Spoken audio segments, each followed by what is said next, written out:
Hi friends, మన పక్కింటి ఆవిడ వచ్చిందనుకోండి. మా హస్బెండ్కి ఇలా లాస్ వచ్చింది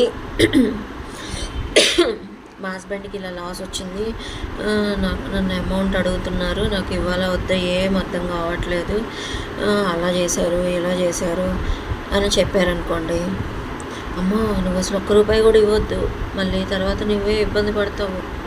అసలు మన హస్బెండ్ విషయం ఒకరిని అడిగేది ఏంటంటే, మన పరిస్థితులను బట్టి మన హస్బెండ్ బిహేవియర్ని బట్టి, మన సిచ్యువేషన్స్ని బట్టి మనం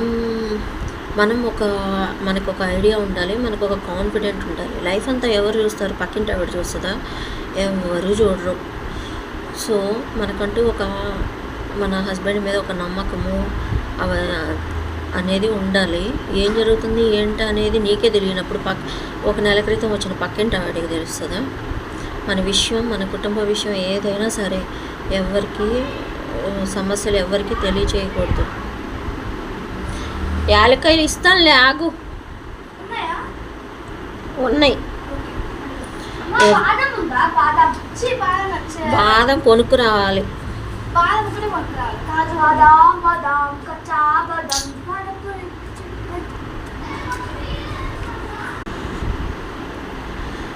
ఒకళ్ళని అడిగి తెలుసుకునేది ఏంటండి?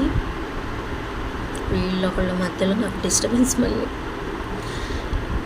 మన పక్కింటి ఆవిడని అడిగి తెలుసుకోవాల్సి, మన కుటుంబ విషయం మన పక్కింటి ఆవిడని అడిగి తెలుసుకోవాల్సిన అవసరం లేదు. రేపు ఏదైనా అయిందనుకో, రేపు మన హస్బెండ్కి టెన్షన్ ఎక్కువైపోయి ఏదైనా అయిపోయిందనుకో, ఇంకా అన్నీ లైఫ్ అంతా మనమే ఇచ్చుకుంటూ పోవాలి. అన్నీ పక్కింటి పంచదారకు వచ్చిందనుకో, ఆ పంచదార కూడా ఇవ్వలేదనుకో, ఆమె కూడా రాదు. ఇంకా ఆ పంచదారకు కూడా రాదు. సో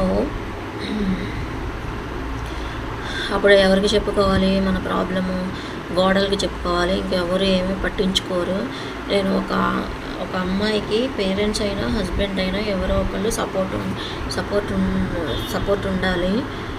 లేకపోతే వాళ్ళే మనల్ని చూసేది. పేరెంట్స్ కానీ హస్బెండ్ మాత్రమే మనల్ని చూసుకునేది. ఎవరో ఒకళ్ళు సపోర్ట్ ఉండాలి. అలా కొంతమంది అంటారు, నేను ఉండగలను చెయ్యగలను అని.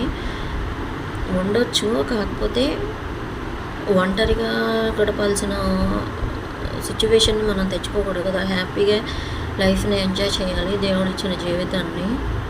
సో మన ఇంట్లో విషయాల్ని బయట వాళ్ళతో చెప్పి వాళ్ళ డెసిషన్